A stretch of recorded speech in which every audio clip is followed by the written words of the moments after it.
시청자 여러분 안녕하십니까? 이슈를 더 쉽게 풀어드리는 더 뉴스 시작합니다. 내분 속에 있는 국민의힘은 비상대책위원회 위원 명단을 곧 발표하고 출범할 계획입니다. 민주당은 이재명 방탄 논란 빚었던 당헌 80조를 개정하기로 했습니다. 2부에서 전국 진단하겠습니다. 정부가 향후 5년 동안 전국에 주택 270만 호를 공급한다는 부동산 공급 계획을 내놨습니다. 전문가와 함께 윤석열 정부의 첫 부동산 대책 짚어봅니다. 네, 먼저 오늘의 주요 뉴스입니다. 윤석열 대통령이 최근 만 5세 입학 추진 혼선의 책임을 물어 대통령실 교육비서관을 전격 교체했습니다. 윤 대통령은 그러나 인적 쇄신 문제와 관련해 내실 있고 실속 있게 할 생각이라며 큰 폭의 개편 가능성에는 선을 그었습니다. 국민의힘은 잠시 뒤 의원총회를 열어 비상대책위원 명단을 발표하고 비대위 구성을 마무리합니다. 더불어민주당은 부정부패 혐의로 기소되면 직무를 정지할 수 있도록 한 당헌 80조를 하급심 유죄 판결 시 정지하도록 개정하기로 했습니다. 정부가 앞으로 5년 동안 전국에 주택 270만 호를 공급하는 등의 내용을 담은 윤석열 정부 첫 부동산 대책을 발표했습니다. 재개발과 재건축 규제를 풀고 신탁사의 정비사업 참여도 활성화하기로 했습니다.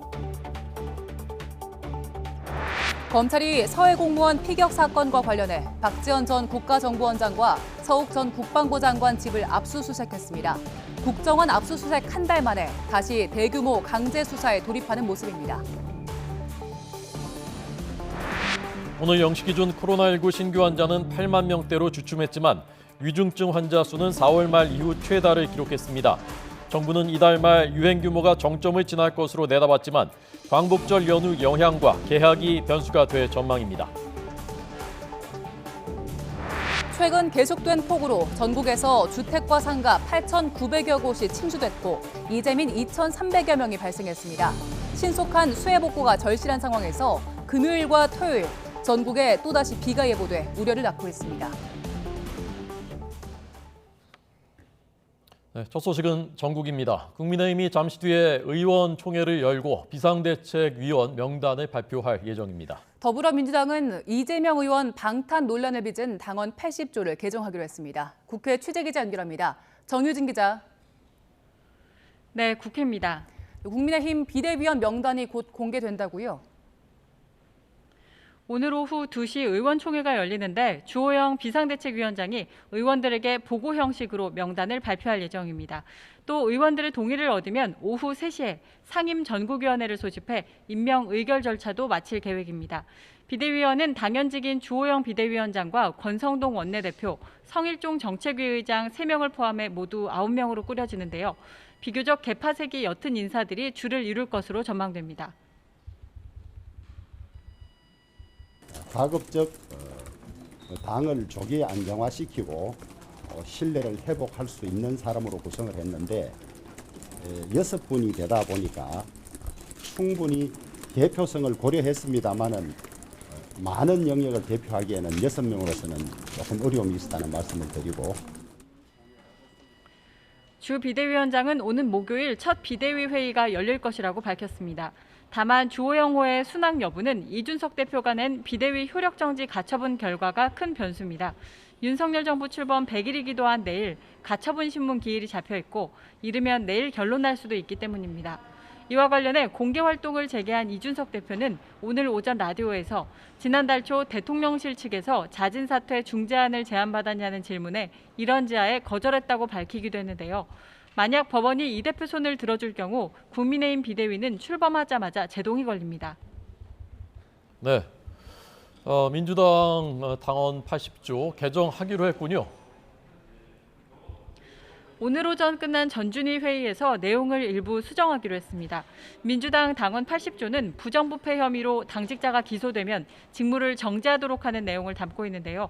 전준위는 이 당헌에서 직무정지 조건을 기소가 아니라 1심 같은 하급심에서 유죄를 받을 때 적용하기로 했습니다. 원래 기소가 되면은 직무정지가 이루어지는데 전준위에서는 하급심에서 금고 이상의 유죄 판결을 받은 경우 직무정지가 될 수 있게끔 하고요. 다만 전준희가 의결했다고 하더라도 개정 여부가 최종 결정되는 건 아닙니다. 내일 비대위를 거쳐 당무위, 중앙위 의결을 거쳐야 효력이 발생하기 때문입니다.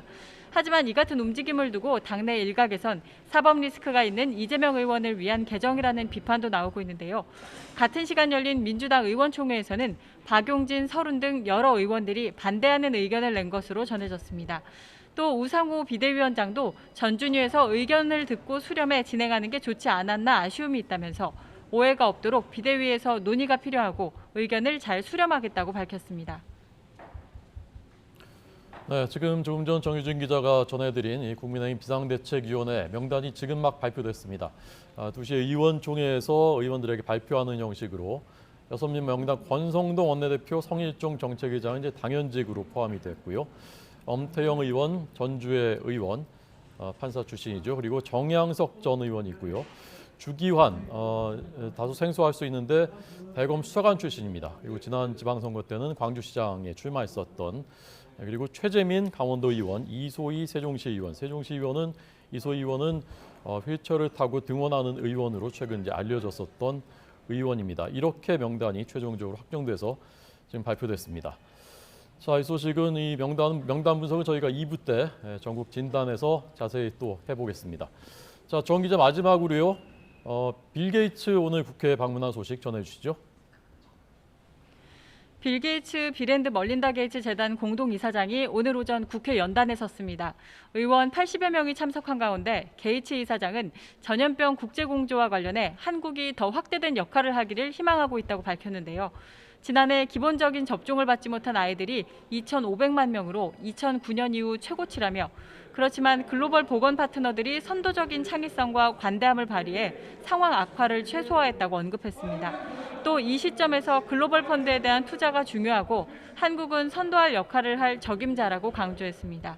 국회 일정을 마친 게이츠 이사장은 조금 뒤에는 용산 대통령실 청사에서 윤석열 대통령을 면담할 예정입니다. 지금까지 국회에서 YTN 정유진입니다. 네, 윤석열 대통령이 오늘 출근길에 대통령실 인적 개편은 국민을 위한 쇄신으로 내실 있고 실속 있게 하겠다라고 말했습니다. 대폭 쇄신 가능성에는 선을 그은 것이다라는 해석이 나왔습니다. 네, 윤 대통령은 최근 만 5세 입학 추진 등 교육정책 혼선의 책임을 묻는 차원에서 대통령실 교육비서관직을 전격 교체했습니다.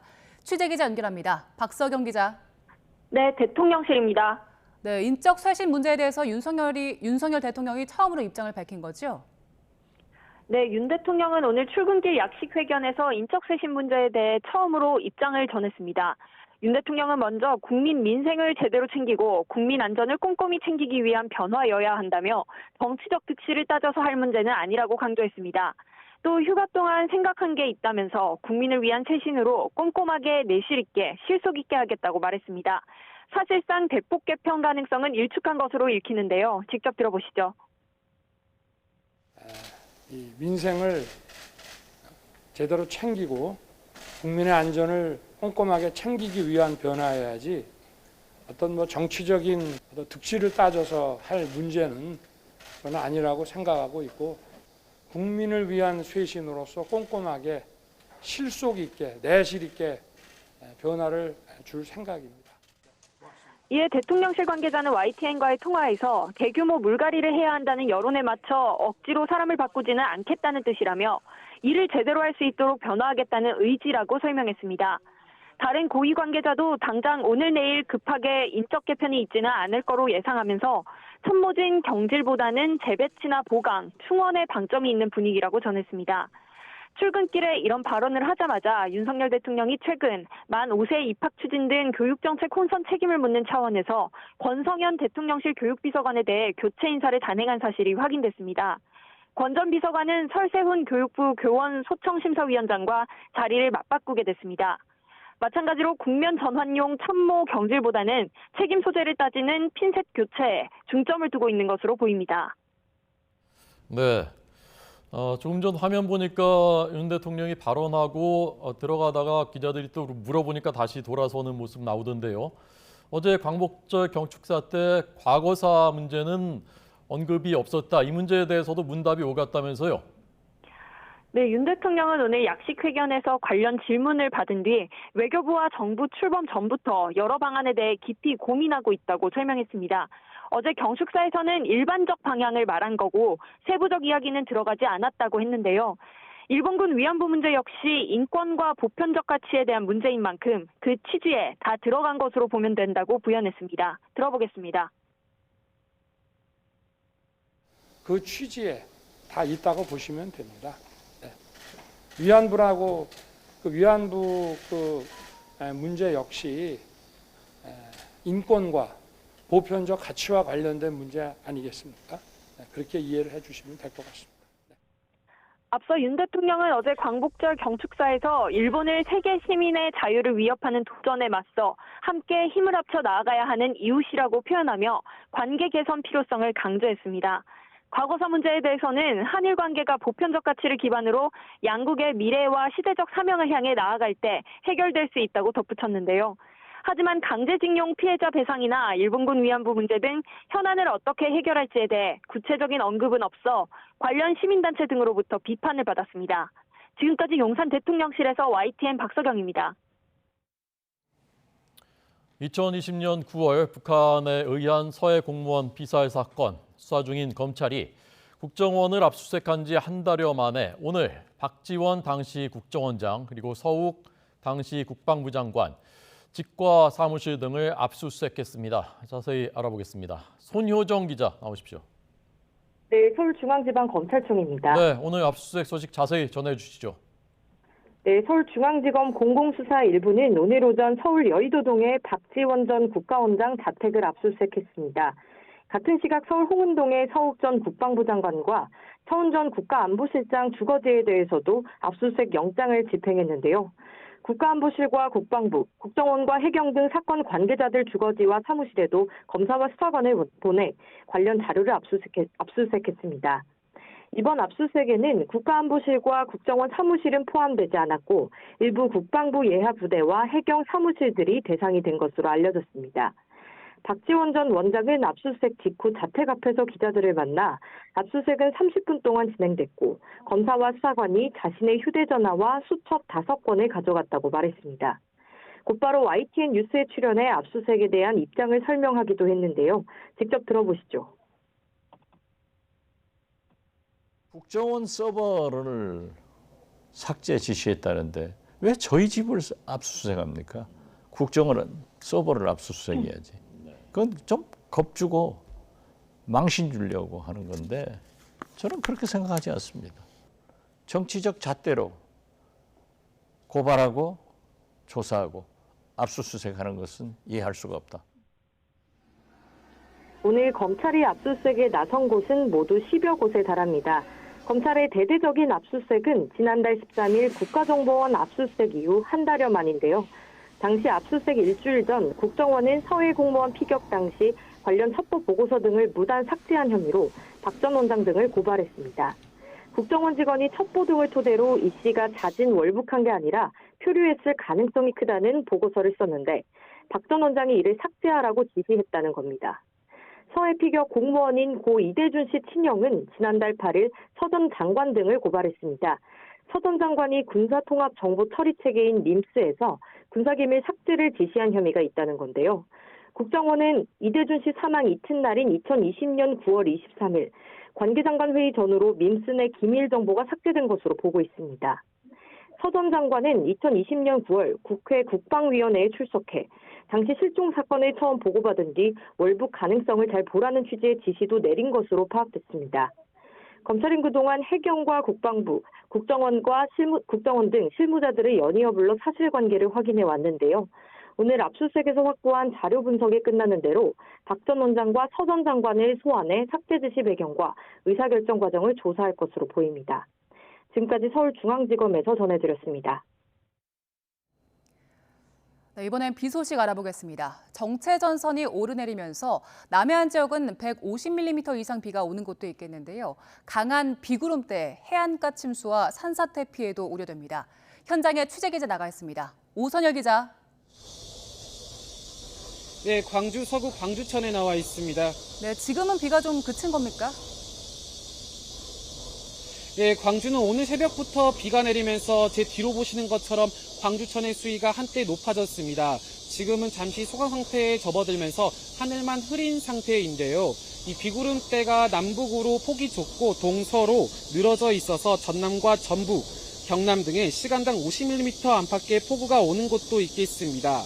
완도와 목포, 여수 등 전남 지역을 오가는 여객선 운항은 일부 통제됐고 국립공원 출입도 제한된 상태입니다. 내일 오후까지 예상 강수량은 30에서 100mm, 남해안과 지리산 등에는 150mm가 넘는 비도 예상됩니다. 바람도 강하게 불면서 남해 먼바다에는 풍랑주의보도 발효된 상태입니다. 비구름대는 오후에 잠시 약해졌다가 밤사이 다시 강해지는데요. 기상청은 전남 고흥과 여수, 완도 등 남해안 지역에 호우 예비특보도 발효했습니다. 장대비와 함께 강풍도 동반하면서 순간 초속 20m 안팎의 강한 바람도 불겠습니다. 특히 오늘까지 해수면이 높은 기간이라 만조 시간대에는 해안가 저지대 피해도 우려됩니다. 많은 비가 예보된 충청과 전라권은 산사태 위기경보가 관심에서 주의로 상향됐습니다. 연일 반복되는 폭우에 토양이 고온다습해지는 만큼 농작물 관리에도 철저한 주의가 필요해 보입니다. 지금까지 광주천에서 YTN 오순열입니다. 변화하고 있는 한반도 날씨. 기상청은 올해 장마가 6월 25일에 시작해서 7월 26일에 끝났다고 발표했는데 이달 들어 수도권은 물론 전국 곳곳에 기록적인 폭우가 쏟아졌습니다. 이번 폭우를 2차 장마로 보는 사람도 있고 또 가을 장마라고 부르는 사람도 있는데요. 하지만 기상청은 이번 비를 장마로 보고 있진 않습니다. 일정한 패턴이 없기 때문인데요. 남쪽 열대성 기단과 북쪽 한대성 기단이 만나서 생긴 정체전선으로 내리는 비를 장마라고 보는데 보통 6월 하순부터 7월 중순에 집중됩니다. 이 기간 내리는 호우 형태를 장마로 보는 건 해마다 반복되기 때문입니다. 그런데 최근 다른 시각으로 해석하는 전문가들도 있습니다. 6월에서 9월을 장마 대신에 우기로 봐야 한다는 겁니다. 한반도 기후가 아열대성으로 변하고 있는 만큼 동남아시아처럼 우기의 개념이 적절하다는 거죠. 1차 장마, 2차 장마 뭐 이렇게 하지 말고 그냥 우리도 동남아시아처럼 우기, 6월서부터 뭐 9월 초까지는 우기로 하자. 뭐 이런 것이 오히려 지금 기후변화 측면에서 보면 맞지 않느냐 그렇게 생각을 합니다. 많은 전문가가 여름철 강수 패턴이 앞으로 계속 바뀔 걸로 보고 있는데요. 그 이유는 기후 변화 때문입니다. 지구온난화로 온도가 1도 올라가면 공기 중 수증기량이 약 7% 정도 증가해서 폭우의 빈도가 늘어나고 또 그 강도도 더 세질 거라고 전망합니다. 이번에 보면은 여름 장마철에 내려오는 비보다는 가을에 형성되는 그 정제전선에 추반된 비가 훨씬 많고요. 그것이 큰 재해를 가져오는 것이 거의 자리를 잡고 있는 그런 상황입니다.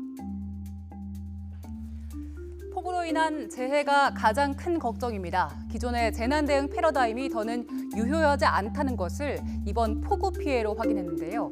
앞으로 닥칠 대형 재난에 대비가 가능하도록 방제 시스템에 대한 전반적인 점검이 필요합니다.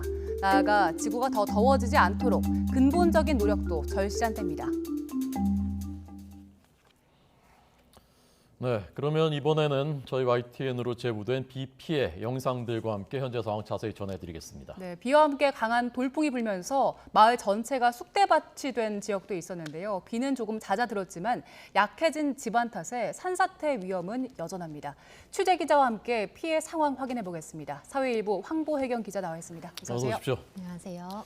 어젯밤에는 충남에 비 많이 오고 전북에도 많이 왔다고 하는데 이 지역에 그 피해 상황들이 많이 짙게 됐다면서요? 네, 그렇습니다. 밤사이 충남과 전북에는 시간당 60mm가 넘는 강한 비가 내렸습니다. 이 정도 비가 1시간 정도만 내려도 저지대 침수는 물론이고요. 하천 범람이나 또 시설물 피해 가능성이 커지는데요. 네. 이 비뿐만 아니라 돌풍 피해도 컸습니다. 우선 YTN 취재진이 직접 가서 촬영한 영상부터 함께 보시겠습니다. 네. 지금 나오는 영상은요, 오늘 오전 전북 정읍시 이평면 무릉마을 영상입니다. 지금 보시는 것처럼 지붕이 다 뜯겨나가 있죠. 강풍이 불었기 때문인데요. 태양광 시설들도 전부 다 바람에 날아갔습니다. 건물 외벽도 집안이 훤히 들여다 보일 정도로 뜯어져 있고요. 비닐하우스는 물론이고 지금 이렇게 문짝, 외벽, 지붕까지 강한 바람으로 피해를 본 건데요. 심지어 전선도 끊어지면서 이 전기가 끊겼다가 오전에야 복구됐다고 합니다. 야, 바람이 얼마나 불면 지붕이 저렇게 날아가는 것인지. 이렇게 노인회관도 피해가 크죠. 네. 잠깐만요. 황보혜경 기자 전해드리고 있었는데요. 지금 조금 전 저희가 말씀드린 국민의힘 비상대책위원회 관련 주호영 비대위원장 말 잠깐 들어보겠습니다. 또 체제를 조속히 만들어 달라는 책임을 부여받은 주호영 비대위원장입니다. 무겁고 착잡한 마음으로 이 자리에 섰습니다. 여러분들도 아마 전부 같은 심정일 겁니다. 고물가, 또 확산되는 코로나, 그 다음에 수해로 인한 피해, 또 우리 당의 이 불화와 갈등, 많은 것들이 우리 가슴을 짓누르고 우리 앞길을 막고 있습니다. 저는 작은 차이를 극복하고 빨리 하나가 되지 않으면 역사와 국민 앞에 죄를 짓는 것일 뿐만 아니라 우리 정권의 성공도 담보할 수 없고 앞에 남은 총선과 대선도 패할 수밖에 없다는 그런 절박한 마음을 가지고 있습니다. 의원님 여러분들께서도 기회 있을 때마다 갈등과 분열을 확대하거나 조장하는 그런 일들을 비판해 주시고 모두가 하나 되는, 우리가 야당하면서 절박했던 심정으로 정권을 찾아야겠다고 노력하던 그때의 심정으로 돌아가서 하나 되는 일에 뜻을 합쳐주실 것을 부탁을 드리겠습니다. 절박함과 책임감으로 무장하면 국민들은 다시 우리들에게 신뢰를 줄 것이라고 확신을 합니다. 여러분들과 일일이 상의하지 못하고 인선 작업을 마무리를 했습니다. 오늘 3시에 상임전국위원회에서 인준받도록 되어 있습니다만은 그 이전에 의원님들께 보고하는 것이 맞는 것 같아서 제가 의총 소집을 부탁을 드렸습니다. 사실 지금 명단을 한 분 한 분 발표를 해드려야 되는데 원내대표께서 진행하는 딴 사정이 있다 그래서 딴 진행이 끝나고 나면 다시 나와서 제가 여러분들께 명단을 보고드리도록 그렇게 하겠습니다. 저는 분열된 조직은 필패하는 것을 너무나 많이 봤습니다.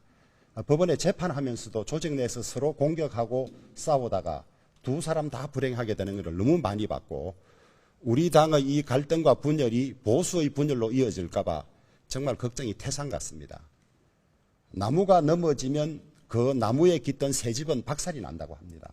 그래서 전부 절박한 마음으로 뭉치면 살고 헤어지면 죽는다는 기분으로 당을 조속히 재건할 수 있도록 같이 힘을 합쳐주시기를 바라겠습니다. 저 자신도 최선을 다하겠습니다. 저는 특별히 이 공식적인 당의 일정이 없는 한은 늘 제 방에 있겠습니다. 의원님 여러분들께서 어떤 말씀을 주실 것이 있으면 연락하고 오시면 다시라도 여러분 말씀을 듣고 당이 민주적으로 소통하여서 운영될 수 있도록 최선을 다하겠습니다. 많은 협조와 응원을 부탁드리겠습니다. 감사합니다. 네, 명단은 조금 전 들으신 대로 이제 잠시 뒤에 그 권성동 원내대표 다음에 다시 나와서 발표하겠다고 했고 이미 알려졌습니다. 그래서 저희가 6명 전해드렸고요. 뭐 다시 말씀드릴 필요는 없을 것 같고 이 자세한 내용들 몇몇은 2부 때 저희가 다시 진단하고 해석해드리겠습니다. 자, 황보혜경 기자가 지금 폭우 피해 상황 전해드리고 있었고요. 아까 이제 전주천 모습 잠깐 보다가 멈췄는데 죄송합니다. 다시 전주천 상황부터요. 앞서 무릉마을에서 돌풍 피해 전해드렸는데요. 전북에서는 이 돌풍뿐만 아니라 비 피해도 컸습니다. 오늘 새벽 5시쯤 전북 모습입니다. 전주시의 폭우 현장인데요. 이렇게 보시다시피 굵은 장대비가 쉴새없이 쏟아지고요. 이 6시 반쯤에는 이렇게 전주천이 강물이 이렇게 불어난 모습도 볼 수 있습니다. 쓰레기도 둥둥 떠다니고 이렇게 산책로도 물에 잠겼습니다. 나무들도 불어난 강물에 잠겨 있는 모습 볼 수가 있죠.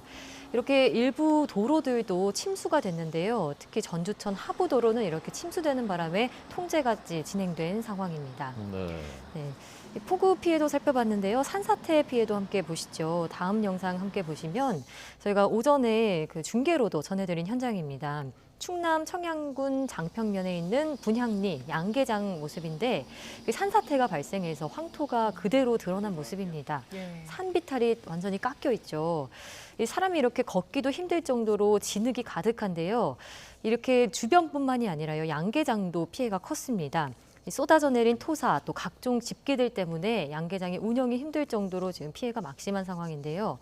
주변에 이렇게 밑동만 남은 나무들도 보이는데 양계장 주변에 찌그러진 온풍기나 또 쓰러진 난방유 탱크 모습도 확인할 수 있습니다. 이게 양계장이군요, 지금. 예, 지금 보여주고 있는 그림들이 다 양계장 상황입니다. 네, 그러다 보니 군인들이 대민 지원에 나서서 산사태로 피해받은 집 보수를 돕고 있고요. 또 집 뒤쪽에 모래를 걷어내거나 또 앞마당의 피해, 또 집안 가구들의 피해가 입은 그런 상황들을 다 지원에 나선 모습도 제가 확인을 할 수 있었습니다. 네, 그리고 피해 상황이 담기는 시청자 제보 영상도 많이 들어왔죠. 예, 그렇습니다. 하나하나 살펴보면요. 우선 오늘 아침 영상부터 함께 보시죠. 대전 서구 용문동 유등천 모습입니다. 강물이 온통 흙탕물색이죠. 자전거 도로까지도 물이 올라왔고요. 지금 보이는 장면은 다리를 건널 수 있는 다리인데요. 완전히 가드레일까지 물이 잠겼습니다. 자전거 도로도 침수가 됐고 이 다리 주변은 건초 더미들로 가득한 상황입니다. 제보자께서는 이 자전거를 타고 출근하다가 침수된 이 다리 모습을 보고 저희 쪽으로 바로 영상을 찍어서 보내주셨습니다. 네. 다음 영상도 함께 보겠습니다. 오늘 새벽 5시 55분에 촬영한 영상입니다. 지금 이렇게 마트 주차장인데 배관에서 물이 역류하고 있습니다. 경북 칠곡군 외관리에 있는 마트 주차장이고요. 이 칠곡군에서는 오늘 새벽 6시쯤 시간당 30mm에 달하는 강한 비가 왔습니다. 이렇게 배수로에서 물이 역류하면서 침수가 될까 봐 급히 차를 이동시켰다고 합니다. 네, 밤사이 상황도 함께 보겠습니다. 어젯밤 11시 55분쯤 찍은 영상입니다. 청주시 북대동 삼거리 번화가 일대인데요. 도로가 마치 수영장이 된 것처럼 온통 물로 가득합니다. 제보자는 SUV 차량을 타고 있었는데 SUV 차량 바퀴 중반까지 물이 잠기는 수준이었다고 전해왔습니다. 네, 청주가 지난주에도 폭우 피해가 컸는데 이번에도 비가 많이 내렸습니다. 예. 또 비슷한 시각 대전에서도요 폭우 피해가 있었습니다. 우선 비가 얼마나 많이 왔는지 알 수 있는 영상인데 방금 보신 것처럼 천둥 번개를 동반한 장대비가 이렇게 종일 내리면서 주민들이 밤새 불안에 떨었다고 합니다. 네, 아까 봤던 데가 바로 이 유등천 모습입니다. 예. 네. 자, 시청자 여러분들께서 이렇게 제보 영상을 보내주셔서 저희가 상황을 공유하고 또 대비하고 하고 있습니다. 산사태 피해가 이번에 아까 이제 양계장도 그런 모습인데 산사태 피해 화면도 많이 들어왔다고요? 네, 그렇습니다. 앞서 산사태 피해 입은 양계장 모습 전해드렸는데요. 이 폭우가 집중된 충남권에서 특히 산사태 제보가 잇따랐습니다. 영상을 함께 보시죠. 네, 충남 부여군 은산면 정골마을 영상입니다. 산사태로 이제 지붕이 무너져 내리고 보시는 것처럼 트럭까지도 온통 집기들로 가득합니다. 바닥에는 쓸려온 토사들도 가득 담겨 있는데 이 흙더미가 상수도관을 막아버리면서 물이 나오지 않는 상황이라고 합니다. 그러다 보니 마을 주민들이 직접 나서서 삽으로 이렇게 상수도관 흙을 퍼담는 모습도 지금 나오고 있는데요. 제보자는 복구 지원이 제대로 이루어지지 않아서 주민들이 직접 공사에 나선 모습이라고 설명했습니다. 네, 자 지자체 또 중앙정부 좀 잘 살펴주시기 바랍니다. 저 지역 특히 봐주시기 바랍니다. 네, 다음 영상도 살펴보시죠. 마찬가지로 충남입니다. 부여군 은산면 가곡리 마을입니다. 방금 집 밖이었는데 이곳은 집 안이거든요. 아이고. 네, 안과 밖이 크게 구분이 가지 않죠. 토사가 온통 집안에 가득합니다. 이렇게 우사 바로 앞까지도 산사태가 내려와서 지금 피해가 입은 상황을 볼 수 있고요. 다용도실 바닥은 물론이고요. 앞마당까지 쓸려 내려온 토사와 또 나무들로 가득합니다. 마당까지 나뭇가지들 때문에 가득하면서 어디까지 치워야 할지 막막한 상황이라고 제보자가 호소했습니다. 네. 자, 이처럼 충청권과 전라권 지역의 산사태 위기경보가 관심에서 주의로 상향돼 현재까지 유지되고 있는데요. 이 산사태 위험 지역에 사시는 주민분들께서는 긴급 재난 문자 또 재난 방송에 특히 주의를 기울이셔야겠습니다. 네. 피해 제보 영상들 함께 살펴봤는데 일단 피해 복구가 돼야 될 텐데 이번 주 금요일, 토요일에 또 비가 온다고 해서 걱정입니다. 지금까지 집계된 전국 피해 상황 어떻습니까? 네, 우선 이번 수해로 전국에서 인명 피해는 물론이고요. 시설물 피해도 잇따랐습니다. 지난 8일부터 내린 집중호우로 인명 피해는 사망 14명, 실종 6명에 달합니다. 시설물 피해도 컸는데요. 수도권과 강원, 충남북, 전북 등지에서 만 건을 웃도는 시설 피해가 발생했습니다. 또 농작물 침수 피해 규모는 1,754헥타르에 이르고요. 가축 폐사는 8만 1,000여 마리, 산사태는 291건으로 조사됐습니다. 이렇게 수해를 입은 곳이 워낙 많은 데다 비가 계속 내렸던 탓에 복구가 더디기만 한 상황인데요.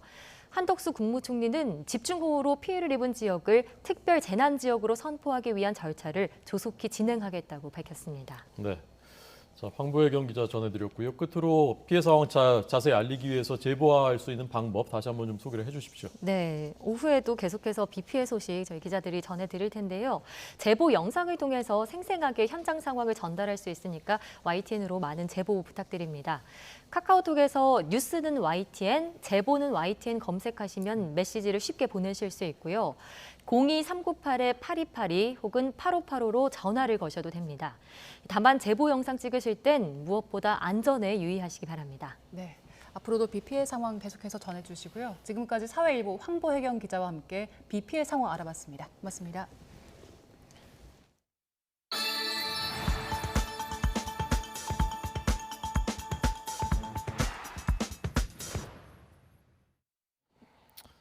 네, 다음 코로나19 상황입니다. 신규 환자는 8만 명대 주춤했습니다마는 증세가 위중한 위중증 환자가 4월 말 이후 가장 많이 나왔습니다.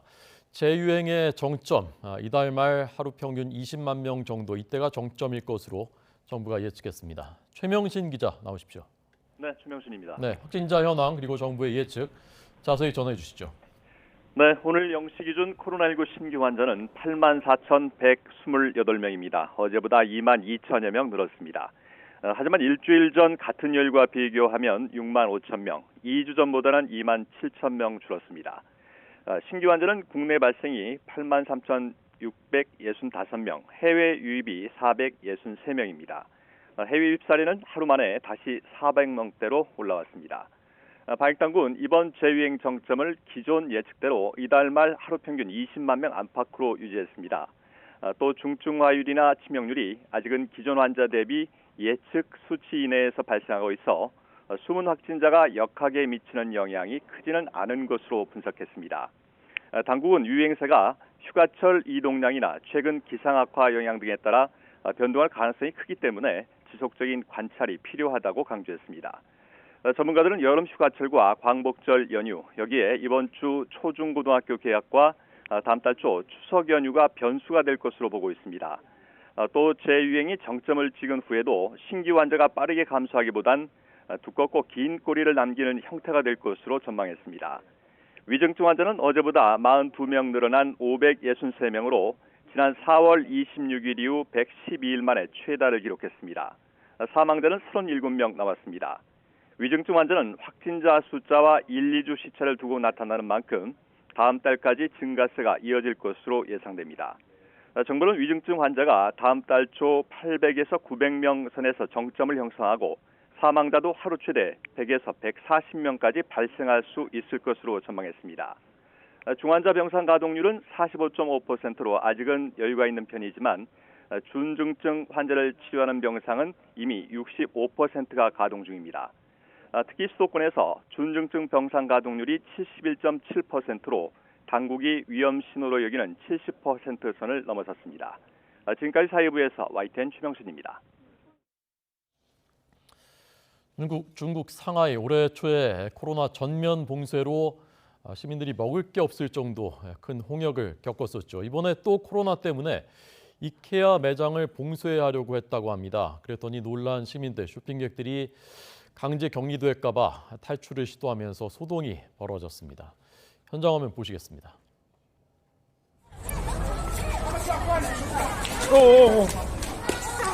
네, 지난 13일이었습니다. 중국의 SNS죠. 웨이보에 올라온 시민이 찍은 화면입니다. 필사적으로 나오려고 하고 필사적으로 막고 있는 모습입니다. 쇼핑객 한 사람이 확진자와 밀접 접촉을 한 사실이 알려져서 매장을 폐쇄하려고 한 것입니다. 못 나오게 하려고 한 것이죠. 이 안내 방송이 나오니까 시민들이 어떻게든 빠져나오려고 이렇게 소동이 벌어진 것입니다. 필사적으로 탈출한 것입니다. 실제로 필사적으로 탈출하신 분도 있고 필사적인 탈출에 실패한 방문객들도 있는데 실패한 사람들은 저녁 8시부터 자정까지 매장 안에 갇혀 있었습니다. 그리고 격리 호텔로 지정 호텔로 이동됐다고 합니다. 중국 상하이 당국이 이번 사태로 8만 명에게 PCR 검사를 받으라고 지시한 것으로 알려졌습니다. 코로나 확산될 때마다 이렇게 무리한 방역 그리고 행정 집행, 시민들의 기본권이 침해되고 있다는 비판이 나오고 있습니다.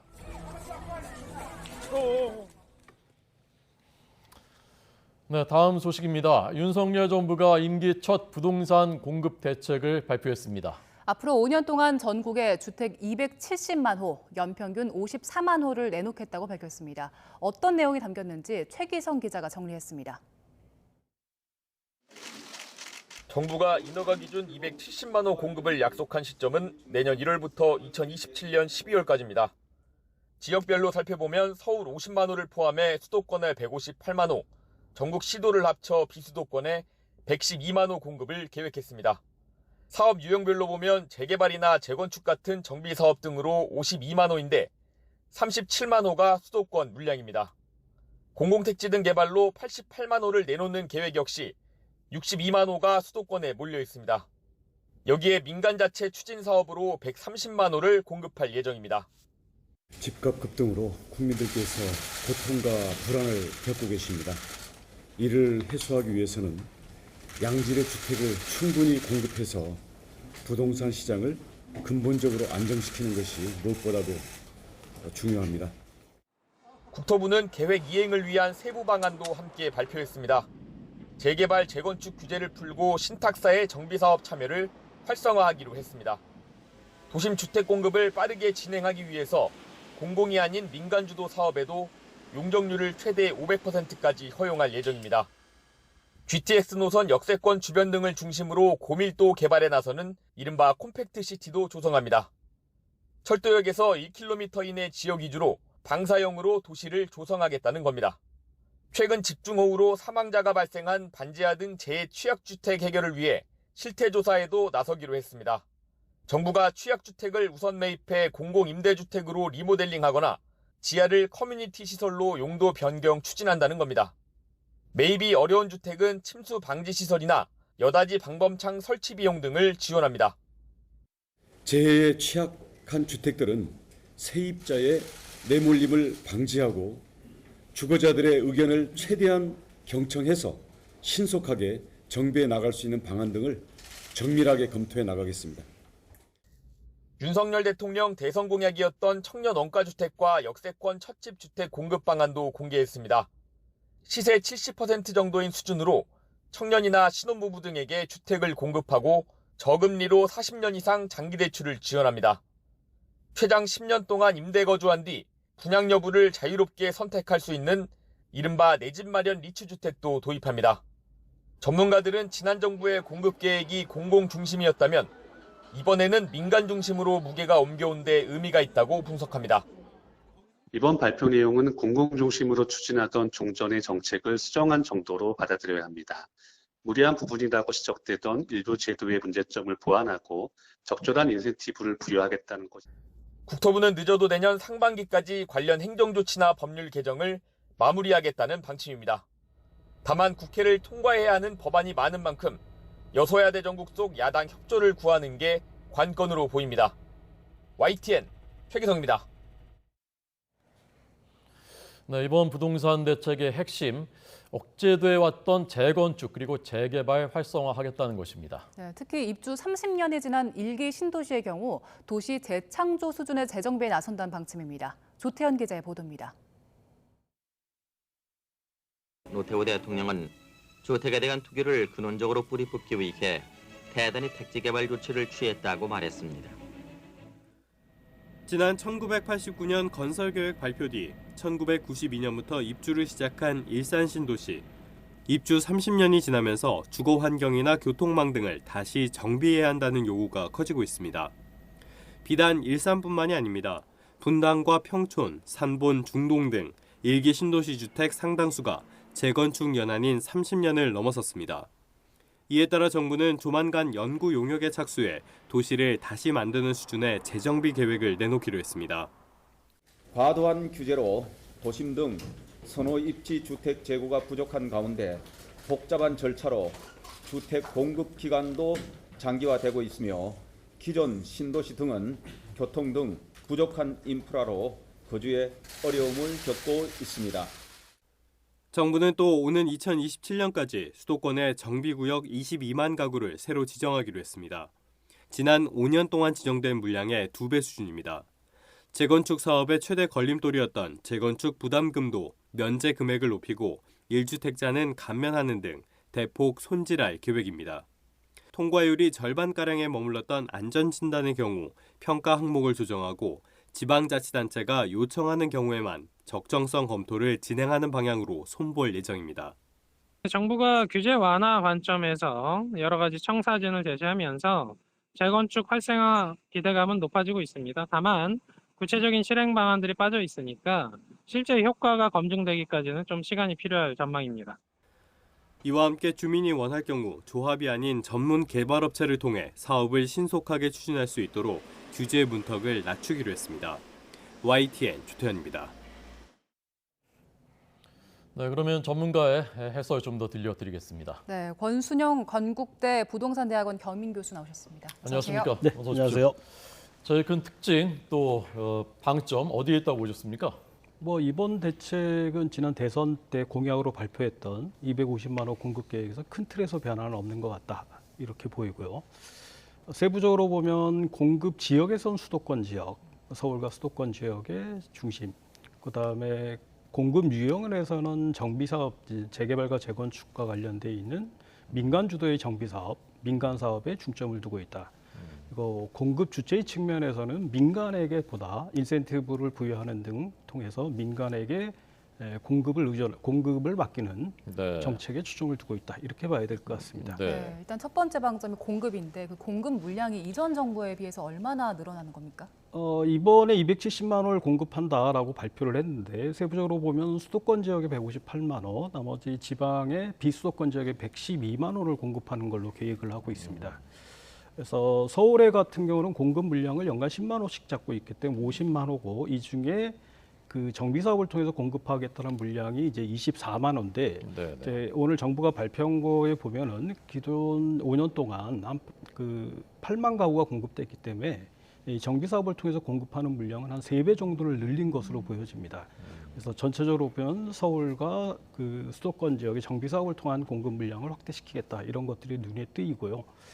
그다음에 공공택지를 통해 우리가 이제 주택을 공급하면은 기존 시가지에서 정비 사업을 통해서 주택을 공급하는 방법, 그다음 아니면 이제 공공택지와 같은 대규모 택지를 조성해서 이제 주택을 공급하는 방법으로 나눠질 텐데요.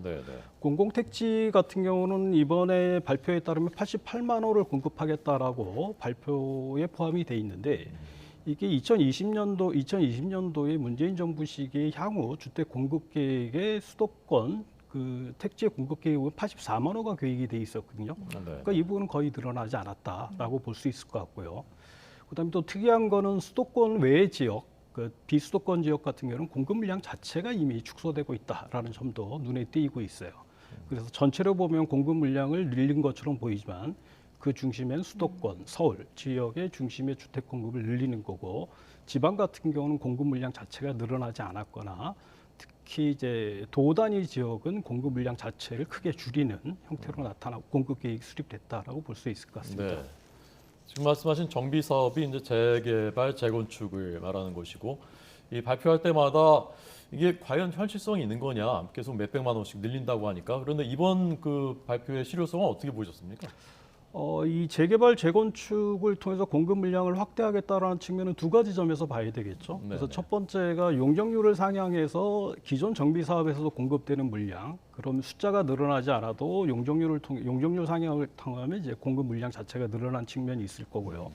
그다음에 이번 정책에서 보이고 있는 거는 재개발, 재건축 사업을 하게 되면 정비구역 지정이라는 절차가 선행이 돼야 되는데 과거 문재인 정부 시기에 서울이나 이런 데 정비구역 지정 자체가 줄어들었기 때문에 이것을 늘리겠다. 그래서 정비구역 지정을 늘리겠다라는 정책이 이번에 포함이 돼 있고요. 아까 발표된 대로 22만 원 정도로 늘리겠다라는 내용이 포함되어 있기 때문에 정비사업을 통해서 주택 공급을 늘리겠다라는 정책은 확고한 것처럼 보이는데 이게 문제는 이제 정비사업 자체가 민간 사업이라는 거예요. 민간 주도의 사업이기 때문에 이 민간 주도의 사업 주택 공급은 우리나라에서는 주택 가격이 오르면 개발 이익이 늘어나기 때문에 민간의 공급 물량이 늘어나는데 주택 시장이 떨어지면은 개발 이익이 축소돼서 공급이 이루어지지 않는 어려움들이 있거든요.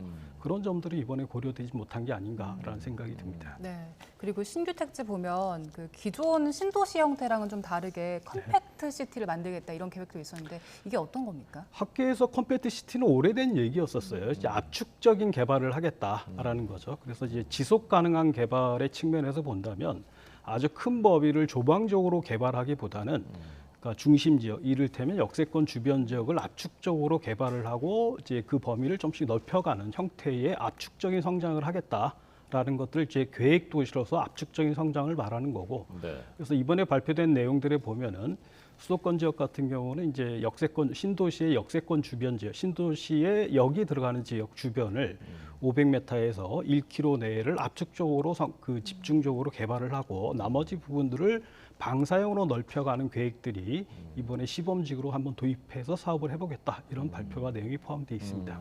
그러니까 신도시를 만들어 개발해서 거기에 교통대책을 나중에 넣는 게 아니라 이미 교통이 잘 돼 있는 곳 중심으로 거기를 이제 개발을 집중적으로 하겠다 그런 얘기인 겁니까? 그러니까 이미 상기 신도시 같은 경우는 교통계획이 일부가 다 들어와 있다고 봐야 되거든요. 그중에서 핵심적인 역 주변 지역을 그러니까 고밀도로 압축적으로 개발을 해서 고밀도로 압축적으로 개발하고 나머지는 개발密도를 낮춰가는 방식으로 전체적으로 이 개발에 사용하는 면적을 좀 줄여가는 방식들을 적용할 수 있는 개발 방식이다 이렇게 보시면 될 것 같습니다. 그리고 대선 공약이었던 청년 원가 주택 공급에 대해서도 이야기가 나왔죠. 네. 어떤 내용이었죠? 대선 당시에 제기됐던 청년 원가 주택은 이제 공급 방식도 그것도 두 가지 정도로 봐야 되는데 첫 번째는 이제 정부가 가지고 있는 공공 택지에서 개발을 해서 이제 주택을 공급하는 방안, 또 혹은 도심지 재개발 재건축을 통해서 특히 이제 그 용적률 상향에 따라서 기부 체납 받는 주택을 활용하는 방안 두 가지로 나눠지는데 핵심은 그겁니다. 이 주택을 공급할 때 이 주택을 원가 수준에서 공급한다라는 거예요. 그래서 원가라는 게 이제 주변 시세의 한 70% 정도를 원가로 책정을 하고 청년 세대들이 거기에서 거주를 하고 있다가 10년 정도 거주하다가 팔고 나갔을 경우에 그 개발 이익을 전체를 주는 경우도 있고 혹은 개발 이익을 공공화하고 청년 그 입주자들이 분양받은 사람이 쉐어하는 형태로 나눠지게 되는데 그러니까 이 문제에 관련해서 원가 주택과 관련된 내용들을 구체적으로 이번에 계획들이 좀 포함시킨 거고 그보다 좀 주목되는 사안은 이 청년들의 이 원가 주택이나 이런 개념들을 주거 사다리 문제로 접근을 한 거였었어요. 그래서 사회 초년생이나 대학생들이나 사회 초년생들 사회적 막 진입한 세대들의 주거 안정을 위해서 공공임대주택을 확충을 해서 1단계로 그들의 주거 안정을 만들어주고 2단계로 아까 말씀드렸던 원가주택이나 첫집주택 같이 저렴한 임대와 분양이 혼재되어 있는 주택을 공급을 하고 그다음에 3단계로 주거 독립 상향을 위해서 분양주택을 공급하는 이런 주거 사다리 정책을 함께 구성했다라는 점들이 이전의 원가주택이나 역세권 첫집주택의 개념들을 좀 확장한 것이 아닌가 이런 생각이 듭니다. 이번 대책에서 결국 이제 재건축 재개발을 활성화하는 두 가지가 첫째 이제 용적률이고 두 번째는 그 정비 기간, 정비 구역 지정 소요 기간, 그걸 이제 단축하는 이 두 가지라 하셨는데 5년에서 2년으로 단축하면 실제로 현장에서 어느 정도 효과가 있습니까? 이 정비 사업에 필요한 시간을 계산하는 건 좀 되게 어려워요. 평균적으로 보면 이게 최소한 5년에서 7년 정도 걸린다 이런 얘기들이 있는데 왜 그런 문제가 생기냐면은 이제 이 정비 계획을 수립하는 데 들어가는 물리적으로 필요한 시간들이 있거든요. 그래서 이것을 좀 단축시킨다라는 것들은 지금 서울시가 하고 있는 신속 통합 기획이라고 있는 것이 있는데 네. 그 모델을 차용하겠다라는 겁니다. 그래서 기본 계획 수립, 정비 사업을 하기 위해서는 어느 지역을 재개발, 재건축할 것인가를 사전에 계획하는 정비 예정 구역 제도가 있고 또 정비 예정 구역이 지정되고 나면 정비 구역을 수립하는 단계가 있는데 그 단계를 통합해서 진행을 하고 그다음에 건축 심의나 뭐 인허가를 받는 것들도 한꺼번에 진행을 하면 사업 기간을 종전 최대 7년에서 한 2, 3년 정도를 단축시킬 수 있지 않느냐 이런 것들이 지금 현재 서울시에서 신속 통합 계획으로 그 사업을 시행하고 있습니다. 네, 알겠습니다. 자, 오늘 윤석열 정부 첫 부동산 대책이 나왔는데 관련해서 권순형 건국대 부동산대학원 겸임교수와 짚어봤습니다. 고맙습니다. 네, 감사합니다. 서울은 맑은 하늘 아래 기온이 빠르게 오르면서 다시 무더위가 찾아왔습니다. 반면 남해안 지역은 여전히 정체전선의 영향으로 비가 내리고 있는데요. 낮 동안에는 다소 약한 비만 이어지다가 밤 사이에는 다시 시간당 30mm 안팎의 강한 비가 벼락과 돌풍을 동반하며 요란하게 내리겠습니다. 퇴근길 강한 비를 만날 수 있는 만큼 이 지역에 계신 분들은 호우 대비 철저히 해주시기 바랍니다. 자세한 레이더 화면부터 살펴보겠습니다. 현재 정체전선은 남해안 부근까지 남하하면서 내륙은 비가 소강 상태를 보이고 있습니다. 하지만 전남과 경남 해안 지역을 중심으로는 여전히 시간당 10mm 안팎의 비가 집중되고 있는데요. 남해안 지역의 비는 내일 오후까지 내렸다 그치기를 반복하겠습니다. 예상되는 비의 양은 남해안 많은 곳에 최고 150mm 이상의 호우가 집중되겠고요. 그 밖에 남부지방에는 5에서 60mm의 비가 더 내리겠습니다. 내일 아침 기온은 오늘보다 1에서 3도가량 내려가겠습니다. 서울과 대전의 아침 기온 22도, 대구와 광주는 24도가 예상됩니다. 한낮 기온은 서울과 광주 30도, 대전 31도로 오늘과 비슷하겠습니다. 내일은 오후 한때 경기 동부와 영서, 충북 북부와 경북 북부에 소나기가 지나겠고요. 금요일과 토요일에는 전국에 또 한 차례 비가 내릴 전망입니다. 연일 이어지는 폭우에 지반이 무척 약해져 있습니다. 특히 남해안 지역에는 내일까지 매우 강하고 많은 비가 집중될 것으로 보이는 만큼 추가적인 비 피해가 발생하지 않도록 각별히 주의해 주시기 바랍니다. 지금까지 YTN 윤수빈입니다. 네, 저희가 잠시 뒤에 국민의힘 비대위원 6명 면면을 분석하겠고요. 권성동 원내대표에 대해서 지금 재신임을 할 것인지 의원총회에서 논의하고 있다고 합니다. 이 문제도 자세히 전해드리겠습니다. 네, 그리고 민주당은 당헌 80조를 개정하기로 했는데요. 잠시 뒤 더 뉴스 2부에서 여야 의원과 함께 전국 상황 짚어봅니다.